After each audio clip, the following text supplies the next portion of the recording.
Hello, everyone, and welcome back. You know what time it is. Welcome to the 88 MPH community call. My name is Whipper, and I'm a crypto enthusiast and a community volunteer at 88 MPH. Today's call is going to be super cool and jam-packed with an insane amount of valuable information, alpha, and more. So make sure to stay tuned all the way to the end. Today, we have the very special pleasure of hosting Fiat DAO, a project that is allowing users to tap into secondary liquidity markets from their favorite DeFi fixed income assets and so much more. Before we start the call, I'd like to remind everyone here on stage to please keep their mics muted unless they're speaking. If you have any questions or comments from the general public, please feel free to raise your hand so we can give you the floor to speak. For the sake of getting more community engagement during these calls, we've changed the format to an open style discussion, so feel free to jump in with your questions and comments at any time. As with tradition here at 88 MPH, we will be closing the call with a $100 raffle giveaway in the form of MPH, as well as minting NFTs, as you have heard earlier, for those who have joined the call. On the agenda today, we will be discussing the following: deep dive into Fiat DAO and how to leverage your fixed rate positions, fixed rates and capital efficiency opportunities, news and updates from 88 MPH, our open to the public Q&A, followed by our raffle. With that, I'd like to open things up with Max. Max, can you please start us off with a brief introduction into who you are and how you got into the crypto space? Sure. So hi, everyone. Thanks for having me. My name's Max, and I'm one of the co-founders over at Fiat DAO, which has been up and building, not yet running, since October. I've been in the crypto space since the end of 2017. I used to be I would say, international affairs researcher, and around the time of that last bull market, I had the opportunity to work on the intersection of energy policy and crypto. And so I got assigned a lot of the crypto blockchain stuff and realized that's what was really interesting to me. And so I spent most of the bear market kind of acting as a research analyst for whoever wanted to read my writing. And finally made the jump to working full-time in DeFi almost a year ago now over at Barnbridge. So Fiat DAO, like I said, was something I kind of launched into back in October, but it's primarily a result of my time at Barnbridge, essentially. That's awesome. And yes, we're going to get deep into it. McFly, for the sake of those who are joining us from Fiat DAO and all the newcomers, maybe you can just give a small introduction into 88 MPH and what our goals and missions are. Yep, sure. So 88 MPH is basically a protocol offering fixed rate interest on various assets like stablecoins, WBTC, ETH. We support different networks. We are on Ethereum mainnets. We are on Avalanche, Polygon, and also Phantom. We offer on top of that some MPH rewards. So when you deposit, let's say USDC, you will earn a fixed rate on that for a custom maturity, for example, 1 day or like 80 days or 1 year. It's up to you. And on top of that, you will have some MPH rewards. So MPH is the native token of our protocol. And we offer a more speculative product that we name yield token that allow you to speculate on the variable rate of the underlying protocol we are using, like Aave Compound. So yeah, it's a more speculative tool. And yeah, we are cooking a lot of new stuff. We will release in a few weeks the Vinomics. So we'll embrace the model that Curve kickstarted 2 years ago. So yeah, it's exciting things for the coming weeks. That's awesome, McFly. And we can elaborate if we have you still with us on the call a little bit later with regards to some of those updates that are coming down the pipeline. Switching gears here to Fiat DAO. So Max, take us back to the beginning. What was the motivation behind Fiat DAO, and what goals does Fiat DAO aim to accomplish? Sure. So like I said, I was previously with the Barnbridge team. And for those who may not know, Barnbridge also has interest rate product called Smart Yield. Smart Yield launched last March, and it allows users to either get fixed income or levered variable interest, depending on a specific underlying yield market. You can think of this as like DAI on Compound or USDC on Aave. But after a month or two, we found that there was kind of a lack of demand for the fixed income side of that application in particular. And so we spent a good amount of time thinking how we could address that and why there wasn't demand. And our primary takeaway was that, especially in crypto, users really dislike giving up optionality. So if you commit to locking up an asset for X amount of time, for some return, that return might be compelling, but it gets outweighed by the fact that you can no longer trade that asset or, go do something else with it, especially when things move as fast as they do in crypto. And that's kind of like the DeFi native take on it.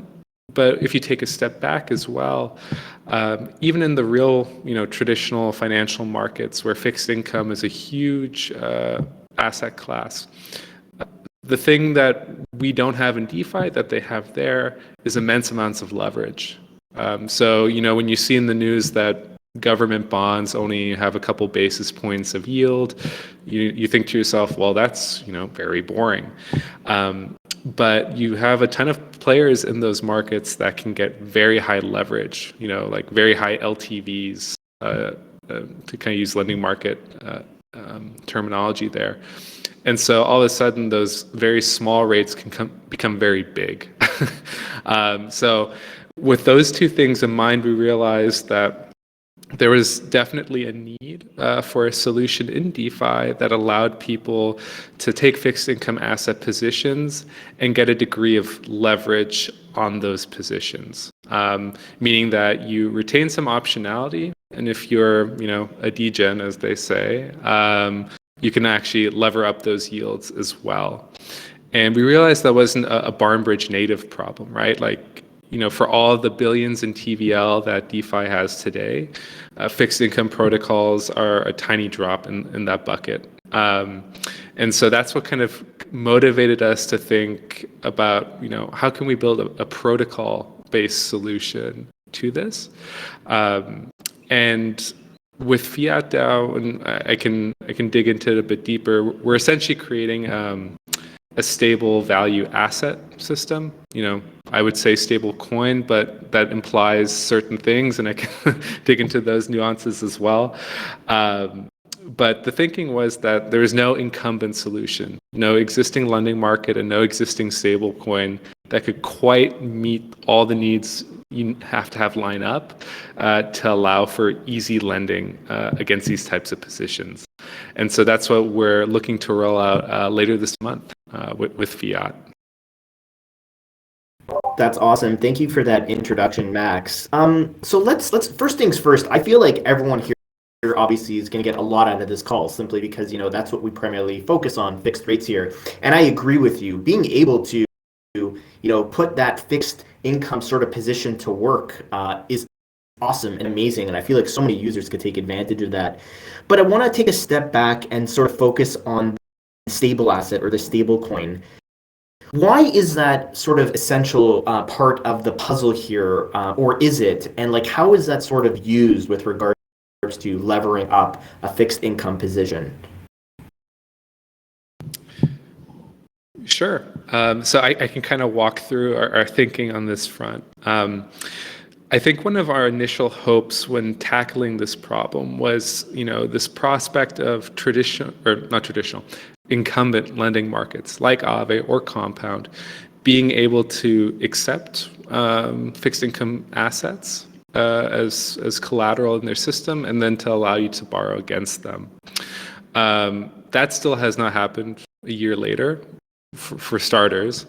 But also when you think about it more in depth, right, like the interest rates you pay on Aave or Compound would totally eat away at most of the fixed yield you can kind of lock in on DeFi protocols, right? Like if you lock in 6% on DAI and then have to pay 4% to borrow DAI for the remainder of the year, right? It just kind of all washes out at the end. And so with that kind of like in mind, we realized, well, a lending market solution is probably not going to be the answer as a result, which then led us down to the stable value asset path. And the reason I say stable value asset path as opposed to stablecoin path, for example, is I think most of us on this call think of stablecoins as, being pegged to a dollar by and large, right? That's what the most of them are. But the issue with a pegged stablecoin implementation for fixed income asset positions is that these positions are quite illiquid on the secondary market. And so when you think about how stablecoins are implemented in DeFi today, they often rely on over collateralization and an assumption that if your position goes sour, right, like if you mint a lot of DAI against your ETH, the value of ETH drops, someone can come liquidate your position, and they're actually able to profit immediately because they brought some amount of DAI, they got ETH off of your account for cheap, and are able to lock in some arbitrage profit. Right? That's kind of how DAI works. But let's say you have an ETH bond, and it doesn't unlock for 6 months. Well, someone might be able to get that ETH bond at a discount. But the reality is, if they're not able to instantaneously profit off of some form of arbitrage, the dynamics around liquidation get very hairy very quickly. And it's very hard to guarantee that someone is actually going to enforce that liquidation sequence if the path to profitability is not super clear to them. And so what ends up happening is, if you are a stable coin that is committed to a $1 peg and you're going to fight for that peg, if you don't hold it, you failed. It becomes risky to accept a material amount of fixed income asset positions, or just let's call them debt instruments, right, to some extent as well, as a material part of your backing, right? Like if Maker were backed 80% by bonds that mature in a year, that really calls into question their liquidation mechanism and their ability to hold a dollar peg. And so with all of that in mind, we came to the conclusion that Fiat, which is going to be the ERC20 asset you'll be able to mint, will internally target a dollar, meaning that as it deviates from a dollar in the secondary market, you might be able to mint less. Like acceptable loan to value ratios change, stuff like that. Just make it harder to mint more fiat as its value goes down. And kind of create like a reflexive mechanism, as Reflexer has done with their product, but kind of keep that all confined to around $1. So in a vacuum, you would expect fiat to maybe trade a couple cents off $1, to kind of reflect prevailing interest rates in the market. That being said, it's quite a nuanced topic, as we all saw with Abracadabra over the past 2 weeks, and similar with the Terra stablecoin, right? Because with the secondary markets we have today, Curve, and to a lesser extent UniV3, holding a peg is almost a function of secondary liquidity as well. And so maybe I'm just being a bit pessimistic, and will actually be a dollar pegged stablecoin for the majority of the time. But essentially that thinking, right, where we moved on from a lending market, moved on from incumbent stablecoins, and really set out to build our own protocol, is a function of kind of these considerations I've laid out around interest cost if you're trying to do a lending market, and the difficulties of a true $1 peg if you're an incumbent stablecoin. And so between those two, realized, well, there's kind of a third avenue here, which is a stable value asset that is charging fees in line with the types of yields you would expect on the collateral submitted to the system. That was awesome, Max. I'm getting so excited learning more about your project. I know that you probably sensed my enthusiasm on our pre-call, because I just love all the functionality this provides to users, especially like it's just unlocking so many opportunities to put money to work that's already being working. Could you could you start us off with like a typical example, excuse me. User A has some fixed income locked somewhere on one of these protocols, and they want to sort of, borrow against it. How do they do that? What sort of collateralization ratios would be, assigned to it, and like how do they actually go about minting fiat? Yeah, so the main thing to keep in mind is that what we're essentially trying to balance is the time value of money, right? And so when you say you have a fixed income asset position, I'm going to assume, let's say it matures in a month.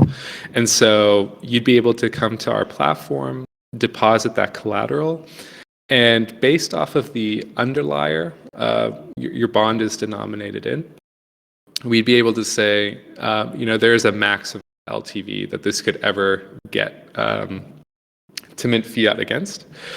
And then we would do a number of calculations relating to the time to maturity of that bond. So I can give an example of, let's say, a USDC fixed income asset. Maybe it matures into $100 at the end of the month. And right now, maybe it starts off at 85% LTV. So you could mint 85 fiat right there and then on the spot. But the closer it gets to maturity, maybe that number rises to 95% LTV. And so over the rest of the month, you'd be able to mint marginally more fiat as well. With the thinking being that once your fixed income asset matures within our custody, we would actually look to have you redeem your debt in a timely fashion. What I mean by timely fashion is, if you never came back to redeem that collateral and kind of close your fiat loan, the backing of fiat would be, in question, right? Like, what good is, assets that no one is accessing anymore? And so the way it plays out is, let's say you've minted your 95 fiat against 100 USDC. Those USDC are now matured, and maybe you have a 2-week grace period where you can redeem the fiat for USDC, and get your collateral back. Or let's say you let that slide, then we would actually look to kind of enforce like a punitive interest rate that eats away at your USDC until you pay back your fiat, if at all. And so in that sense, it's giving you utility for the duration of your bond. And then we have mechanisms in place such that, once your bond has matured, you have proper incentives to close your position. That's awesome. What sort of assets will you be able to use to sort of lever up? I know that you brought the example of USDC, but are more sort of exotic tokens also going to eventually be available? Like, I'll just throw out, I don't know, anything from like the top 10, for example, or is it strictly stable coins only? So the system does not strictly have to be stablecoin. What we are launching at the end of the month here will be stablecoins only, but we're already piloting ways of accepting volatile assets. And so the way to think about this is because we have this kind of liquidation consideration that we have to make, right? Which is, we cannot assume that a position gets liquidated until that underlying asset matures. If we accept volatile assets, we either need to do very low LTVs, which might not necessarily be super compelling to people, or we need to have a way to lock in the value of that volatile asset. That's definitely a more medium-term goal, but it comes down to this concept we're calling hedge vaults, meaning, if we do support fixed income assets with volatile underliers, at the protocol level, we would look to have strategies in place that users could themselves purchase or maybe get subsidized on that actually protect the contents of that fixed income asset. So I can give one example that we're looking to pilot, which is in relationship to our partnership with Olympus DAO. So Olympus DAO issues ohm-denominated fixed income assets in their V2 architecture, the whole bonding mechanism. And we would love to support ohm bonds as collateral.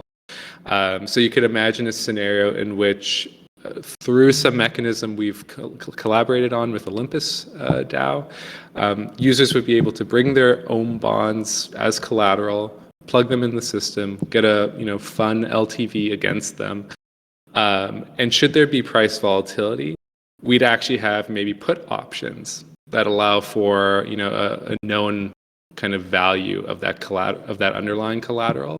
So in the case that we really have to hold the ohm bond until maturity and take on that volatility, we'd actually be able to sell the ohm at a known value once it matures and use that to liquidate the fiat debt position the user had originally, something along those lines. And so the architecture of our system definitely accommodates them. But it's baby steps. So this first iteration will be stablecoin only, and then kind of moving forward, we would look to build out, I think, a more generalized solution for getting that degree of protection necessary to onboard volatile assets. That's awesome. So starting off with stablecoins, does Fiat DAO view some positions as riskier than others? So for example, like a fixed income position, let's just say held in an Aave vault as opposed to some random, lending platform out there, I'm going to assume is probably viewed as obviously way more secured.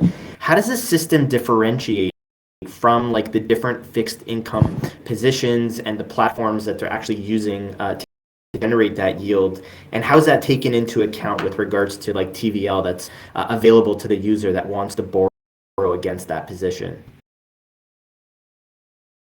Yeah, so in the first iteration of the protocol, this will be a very governance-heavy answer. So meaning that when we come to support new collateral types, it'll be a governance decision to say what the max LTV against that position would ever be. If there's like 1 second left to maturity, and then kind of have a curve from that max number and walking it back, right? So like if you're a month out from maturity, you get some lower function of that maximum LTV, for example. And to your point, I expect that type of phenomenon to play out where there will be certain privileged collateral types that are trusted and are cheap to insure and stuff like that, and those will presumably get higher LTVs as a result. And then I think going forward in the future, our goal would obviously be to make that a bit more algorithmic, especially when you consider like the long tail of assets that could come to be supported, right? Like if we ever have mortgages on the blockchain, right? For example, like all those different types of wild debt instruments could eventually be accepted in our platform. And so it kind of behooves us to take a more dynamic approach to that type of risk assessment. But I think that's more of a medium-term goal at the moment, right? Like when we launch end of month, it'll really be, onboard this collateral type with this max LTV, and kind of go from there. Whereas maybe future implementations would take a gauged approach or some feedback mechanism where if we know that there is enough USDC in a system, like dedicated to us, then we're willing to have higher LTVs on USDC denominated positions, for example. Max, is it even possible for someone with a USDC or like DAI fixed income position to actually get liquidated once they've minted fiat? And if so, what would that example look like? Yeah, so this will be the fun part to explain, I'm sure, over and over again in the coming months. But essentially, at the beginning of this talk, I kind of mentioned that we're looking to have like reflexive mechanism in our system, meaning that the price of fiat on secondary markets does impact the user experience. And so kind of going along those lines, right, you might have a scenario where a certain max LTV was offered, and maybe your bond has matured a little bit since then, right, or gotten closer to maturity. But the value of fiat in the secondary market dropped for whatever reason. Maybe a whale minted a lot, didn't know what they were doing, dumped it. All these things can happen. If that persists, right, our goal would be to shrink fiat supply.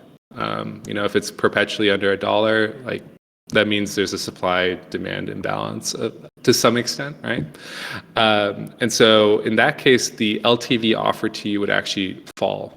Or put another way, the value of your collateral would drop, even though it's stablecoin denominated, right? And so if you are pushing the absolute limits of maximum LTVs when fiat is worth $1 in the secondary markets, you are bringing yourself kind of exposure to the risk of liquidation, even if you are in a stablecoin denominated position, because that's the only way we can really have kind of lever over supply relative to demand in the secondary market. Yeah, totally makes sense. So how, where can users actually use this fiat that they've minted? Like, can they swap? Can they borrow? Can they lend?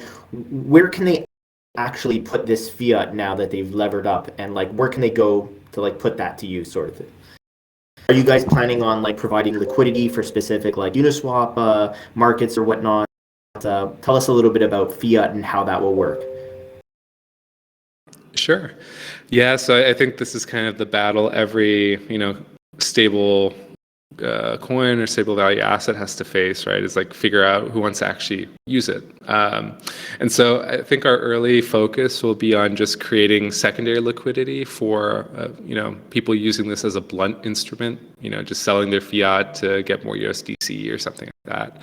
And so the focus will be as per usual these days, on a curve pool initially, such that you at least can get to DAI and USDC and Tether pretty easily.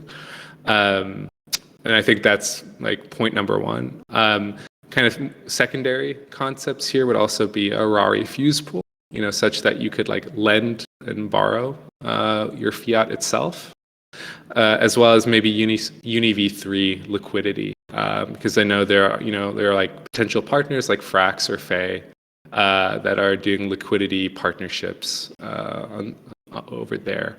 But it really is, it comes down to, I would say, protocol awareness and kind of community effort, right? It's like people aren't going to integrate fiat unless you have a plan for them to do so. And so, that's mainly my job at the moment too, is like figuring out what are the easiest wins and for creating more and more utility for fiat. One of the things I'm excited about is the fact that once you have fiat lending markets, on say Rari Fuse, well then fiat can be put into a fixed income position itself. And obviously we'd want to be careful about recursiveness on that front. But I think some really clever strategies could probably emerge, right? So those are like the early focus for where we can get fiat integrated with. I'm also excited about the prospect of platforms like Tracer or Perp, kind of offering the ability to maybe have like fiat margin exposure to things, right? So if you want to go trade with your fiat, you can, like the goal would be maybe you deposit it into Tracer and then start speculating on markets like you would on Perp today with USDC, for example. So anywhere stable coins exist today, I guess that's something we'll have to work towards. But it's baby steps, and it definitely just comes down to like really hitting the pavement on letting people know about fiat and getting them interested in supporting it. For sure, that's awesome. Max, I need to pause real quick here. I just want to switch gears back to McFly. I know that he has to run, so I thought I would just give him the mic real quick here, just to speak for about 2 minutes on some updates happening around 88 MPH, and then we'll get back to our call that I'm enjoying a lot here. So McFly, I'm just going to throw it to you here real quick. Yep, thanks, Whipper. And sorry, Max, really interesting what we are discussing right now and looking forward for our next community call with you guys. I think it's February 9th, if I'm not mistaken. Yep. McFly, we're having a little bit of a Anyways. hard time hearing you, bud. I don't know if you want to try adjusting your mic. I don't know if I'm the only one. Okay. Let me move to another place real quick. Yeah, that's coming in better. Thanks, bud. I didn't mean to cut you off. I just want everyone to hear everything properly. No, yeah, no problem. So yeah, quick updates regarding our progress. Zeph is back. Zeph is our front-end developer, is back from vacation. So right now we are really being full steam on building the new front-end for supporting VMPH for our Vinomic release. We still need to work on some modification regarding the vesting contract to support the new gauges. But after that, probably everything will be ready to release. So pretty excited by the progress so far. And we are also building another things with the Phantasm team, building something where you can age your borrowing position on Compound or Aave with a yield token of 88 MPH. So pretty interesting for every big borrower who want to age their borrowing cost. So we are working on that with them too. So yeah, probably ready in 2 weeks to release MVP regarding that. And yeah, like there is a lot of questions regarding the liquidity issue we got since the last 2 weeks. So just for information, we are waiting to do the distribution of a new MPH allocation for the protocol on liquidity and the liquidity mining programs. Probably, yeah, in 1 week or 2 weeks maximum. It's just we are waiting to finish the foundation creation process for 18 MPH. And after that, it would be far easier for us to release the new token supply, making everything. Yeah, our advisor told us that it was probably better to do this way. So we are just waiting this annoying legal issue right now, and we will be ready after. So we increased the liquidity on Phantom because it was like a big concern for everyone since we released on Phantom.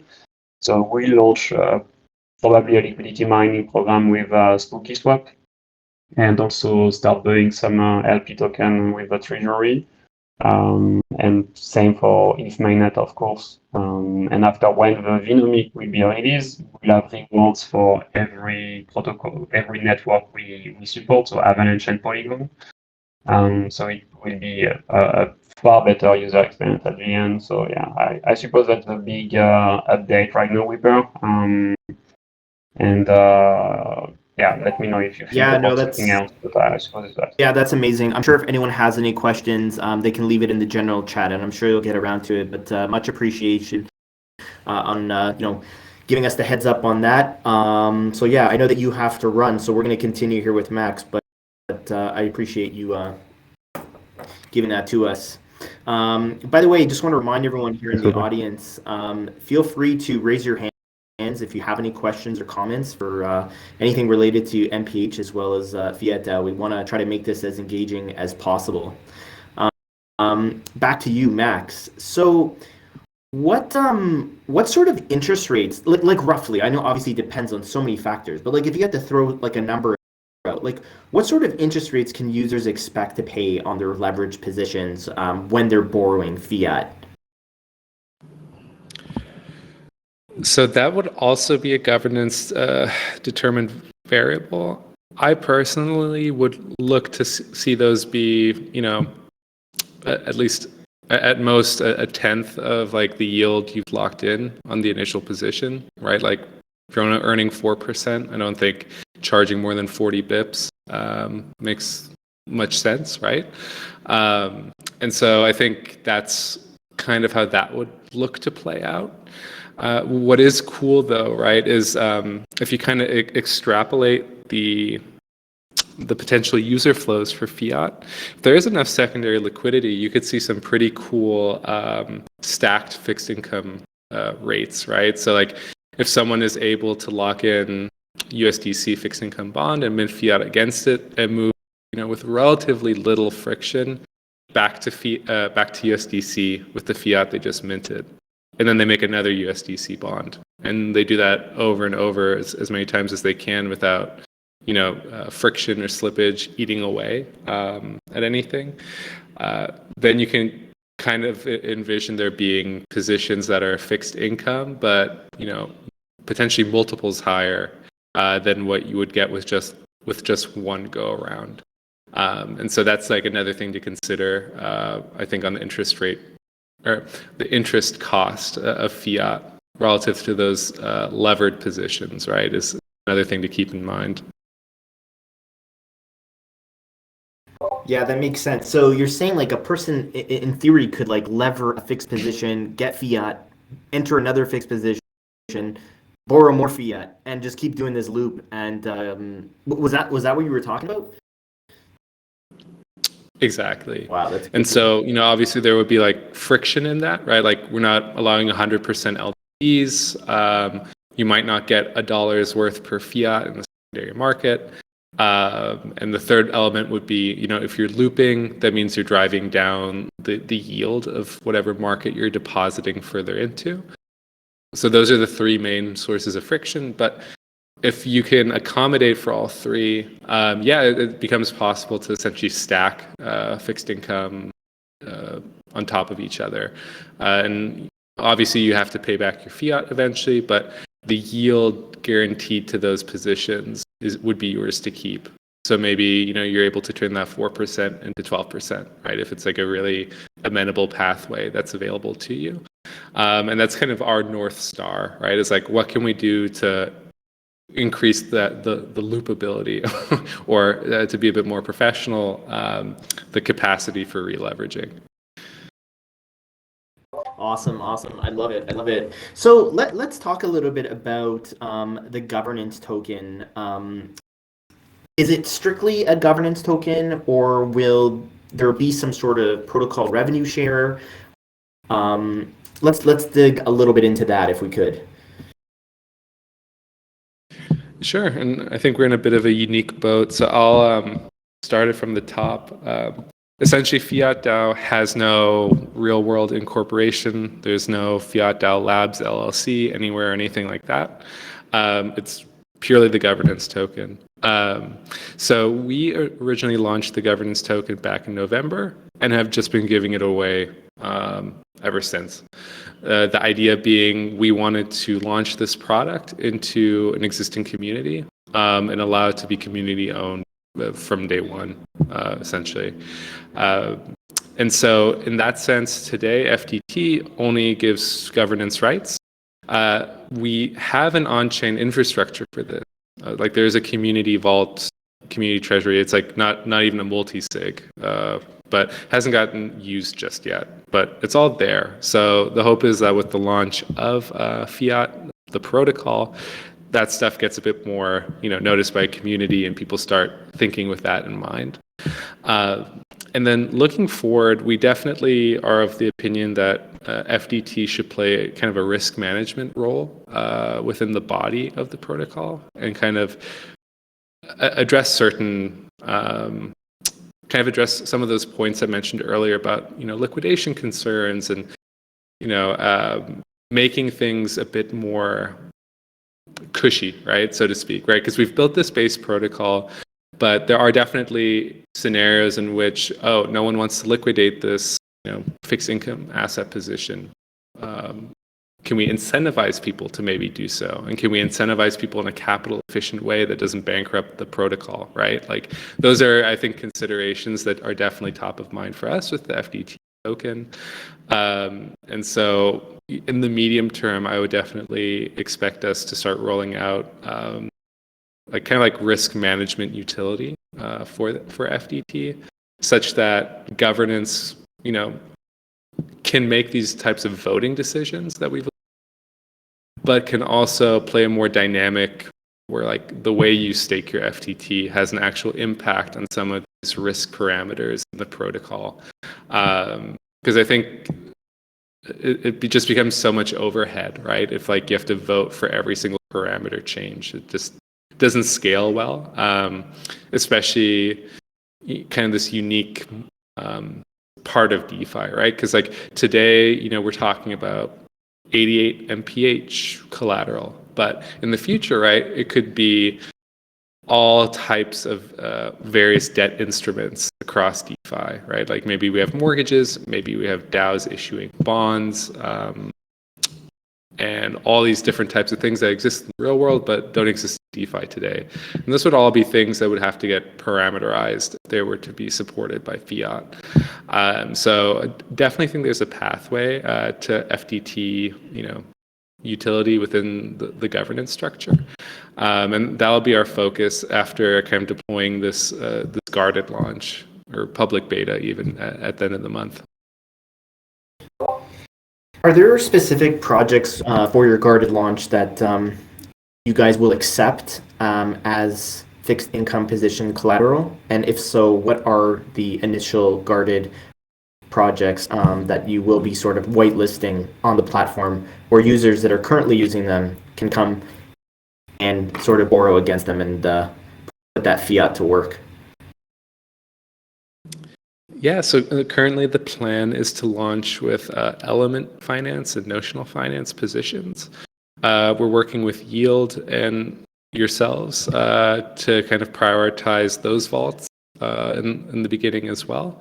And then Barnbridge is another one where we have to revisit a little bit because of some of the assumptions in the design over there. But yeah, essentially, with the templates that we're launching with, so essentially you like as a supported protocol have a template vault, and then we would just copy and paste those vaults for different tenors, maturities, right? The hope is that the ones we've constructed for Element and Notional carry over to other projects, and it becomes easier to onboard. But yeah, our sky's the limit as far as we're concerned. So unless there's like some governance vote to not support a specific issuer for whatever reason that may be, I think one of our early focuses will definitely just be onboarding as many of these issuers as possible, just because it is such a positive sum game at the moment, right? I think fixed income is a pie that can grow a whole lot larger going forward. Yeah, for sure. Let's talk a little bit about Fiat DAO's sort of scaling plans that they have.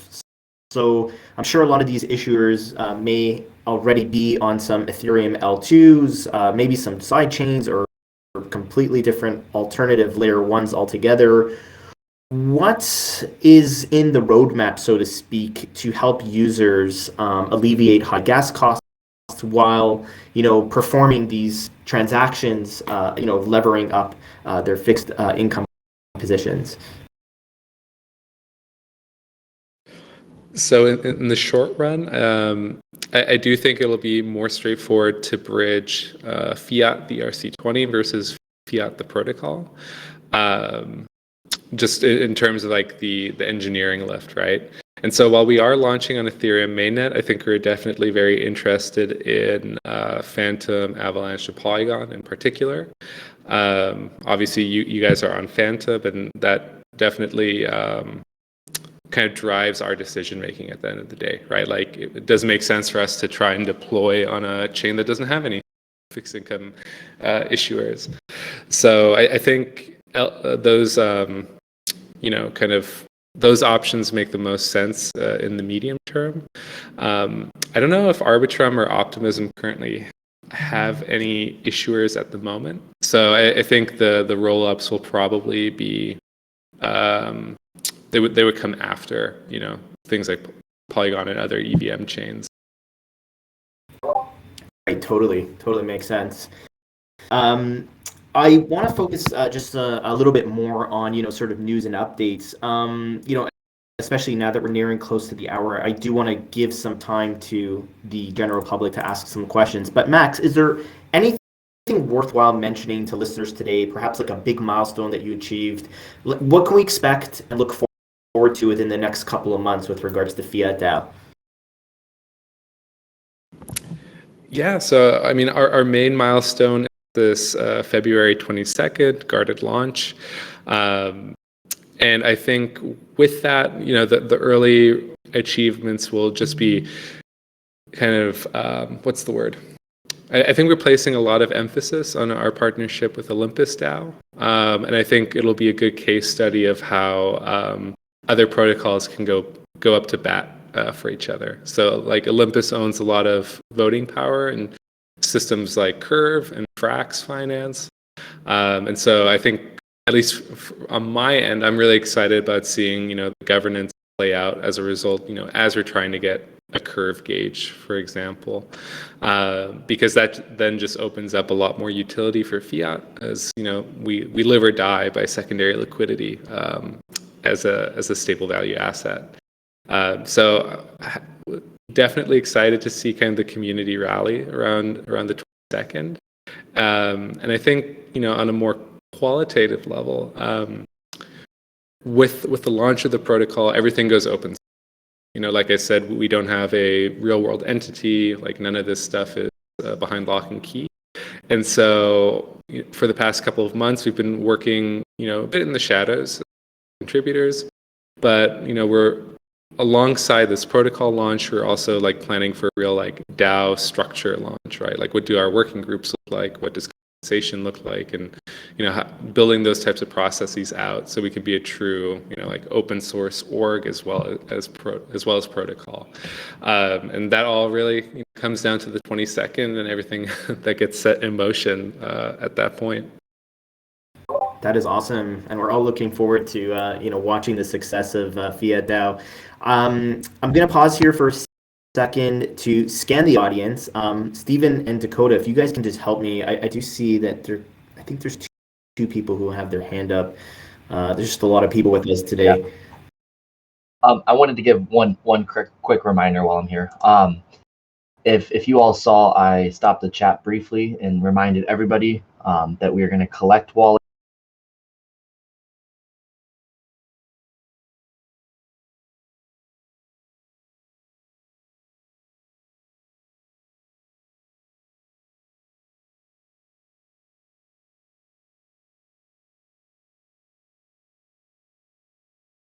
after. I'll invite both people who requested up to speak. We'll see. And thank you all for being here. Big audience. Hi, Hamid. Good Hey. to have you with us. How are you? Do you have any questions?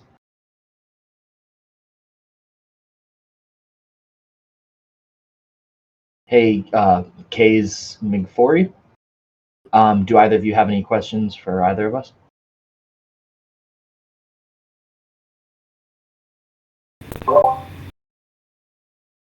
All right. I'm going to move you back to the audience. If anyone else has any questions, don't hesitate. We'll let you guys up on stage. Max, we have a couple of minutes left to the call. While we're waiting to see if anyone else has any questions, I know that we didn't talk about security. I'm going to assume, and obviously I'm sure that that's top priority, but like, what would you say to new users who are sort of, they're already familiar with some of these different protocols and they have their fixed positions? What would you say to them? They're sort of on the fence. They want to put their fixed income positions on Fiat DAO, but they're just a little unsure. What sort of reassurances would you say to newcomers with regards to security and stuff like that? Yeah, definitely. And we've taken a number of precautions on that front. So I'll just go through the list. One of our founding core members is an alum of Consensus Diligence. So having, the kind of in-house auditing eyes has been very nice. Second would be that we have had a formal audit pass inspection from the team over at CoinSpect. They were super helpful in kind of giving us feedback on a number of things they found, and no critical vulnerabilities to speak of either, which is great. We're currently doing peer reviews of the code. We have quite a number of just professional connections from everyone's kind of past experience in crypto, and so we know, members of other auditing firms that are able to take a quick look and look around the edges or dig a bit deeper. And so I think by the time we launch, we'll have had quite a few sets of eyes look at the code. And one thing we're looking to finalize still at the moment, but it's not finalized yet, is actually a partnership with the team over at Sherlock. Sherlock provides protocol based insurance. So, and that's a function of their review of our code as well. So they're actually going to put their money where their mouth is, right? If we partner with them, in the sense that we get some amount of TVL insured at cost to the DAO, as a function of whatever they deemed our code base quality to be. So we've taken kind of like a very security first approach from a number of angles, and to kind of put a bow on that, I think our launch at the end of the month would probably best be described as a guarded one. We're not going to allow for minting beyond a certain point, right? Like keep a max cap on supply for some period of time, just to make sure things work smoothly for a couple of weeks, and you can go from there if the demand is that great. But it's definitely a number one priority for us, just because we understand, it's kind of the bread and butter of DeFi. If you're not secure, no one's going to use it. So it doesn't matter what else you build. For sure. I know I poked at this during our pre-call, but could you just let everyone know what Fiat actually stands for with relation to like Fiat DAO? Sure. So Fiat is actually a joke. I Fiat stands I for love Fixed Income Asset Token. Just kind of, we thought of it early on, and to be honest, if Abracadabra hadn't taken Magic Internet money, probably would have been my my vote. So Fiat was the next best thing. I love it, and I'm sure you're going to get a lot of good tension around it. Max, where can users, listeners continue to follow all of the amazing success that you've had thus far? If people want to continue to follow all the latest updates, what would you recommend?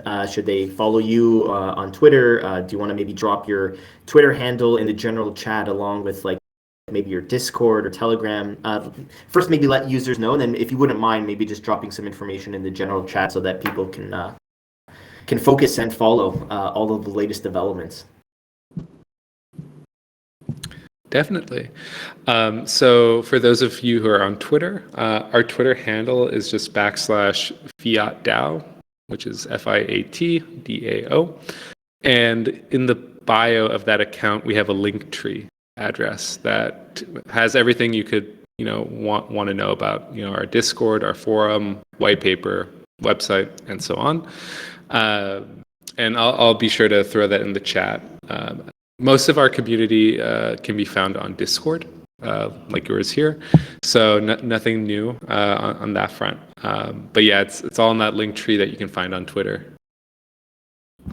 That's amazing. So yeah, we are nearing the hour here. I'm gonna quickly just scan the chat real quick to see if there's any last minute questions. While I'm doing that, I'm just going to pass the mic over to Steven real quick, or Dakota. If you guys want to drop some more relevant information with regards to the NFT drop, that'd be amazing, while I'm just scanning here.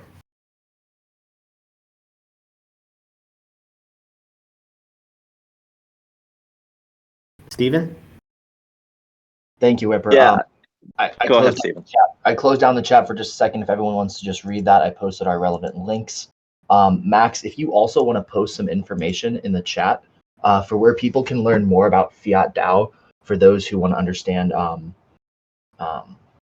more about what you're doing aside from the call, just post that in the chat. And then, yeah, like I said before, we're going to put something in announcements briefly for all of you guys with your wallet addresses. And Whipper, to answer your DM, no, we're not going to do that for this call. The raffle. Okay, sounds good.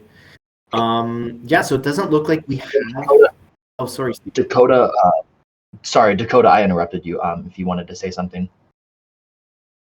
I was basically just going to say that I think we're switching to this Google forum model for everyone to drop their address in that way. Is that going to be in the announcements?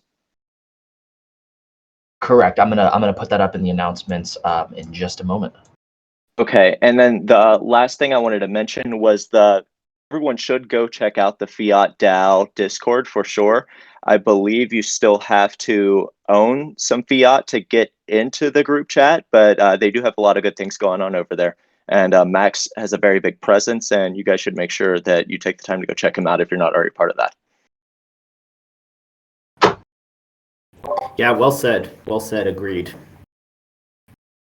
So it doesn't look like we have any further questions coming in from the audience here. I want to thank you, Max, so much for coming out to speak with us. We learned so much about Fiat DAO, and we're super excited to see all of the continued success going forward. I'm sure that you're going to see a lot of people from our community following you guys and following all the successes. We really hope that we can have you back with us on another community call in a couple of months just to touch base and see how things are going, and really hopeful that we can see some synergies between MPH as well as Fiat DAO. So with that, I just want to thank you for coming out, answering all of our questions, and educating us about your super awesome project that we all absolutely love and are going to follow. So yeah, that's been amazing. Thanks so much for having me. Hey, thanks for being here. And thank you for everyone who came out. I know it's been a while since we had our community call. We look forward to seeing you guys on the next one. Please stay tuned to Discord and Telegram for all the latest happenings here at MPH. And with that, we want to wish everyone a lovely day. And yeah, we'll talk to you guys soon. All right, and I'm getting some messages as well about not having a Google account or not being able to submit that. We are not going to manually collect these addresses. You need to go into announcements, and that's where you're going to see the form. You pull that up. Aside from that, I'm not sure how to assist. We're not going to be going one by one collecting addresses. So just, yeah, submit your address on Polygon. Don't use an Ethereum name service. So if you have like your name.eth, don't use that. Post your actual address.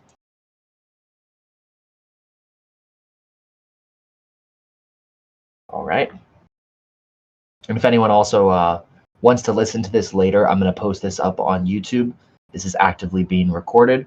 So if you just stay in our chat, we'll post it in the announcement sometime in the next day. All right.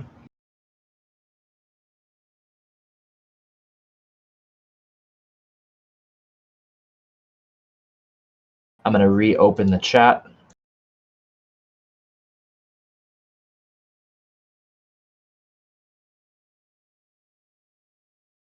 And let's try and stop spamming NFT, but we're going to end the call with that, right, Whipper? Yeah, it's done. Thank you guys for coming out, and we'll see you guys on the next call. Thanks, Steven. Thanks, Dakota. Have a great day, guys. No problem. Thank you, guys.